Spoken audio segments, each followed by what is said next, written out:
За түрүүнд асуусан асуултын дагуу яг одоо Тэмээний ноос сүүн дээр та бүхэн маань ямар урамшууллууд олгодیں, ямар аймагуд аль аймгаар нь жагсаагаад надад нэг мэдээлэл өгөөч цаасаар. Тэгээ ноос сүүн дээр за Тэмээний ноос сүүний асуудал бол энэ говьчуудын хувьд бол асар чухал асуудал байгаа. Тэгээд энэ дээр та бүхэн маань яаж дэмжиж ажиллаж байгаа хэлнэ үү?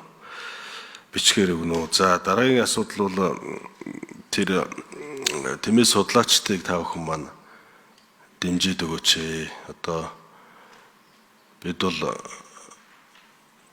аймагуд бол бас дэмжиж л байгаа. Тэгээ яамны зүгээс бас тодорхой дэмжиж энэ гент фондын судалгаа эдрийг одоо ямар төвшөнд авчих вэ гэдэг дээр та бүхэн маань нэг ажил зохион байгуулаач.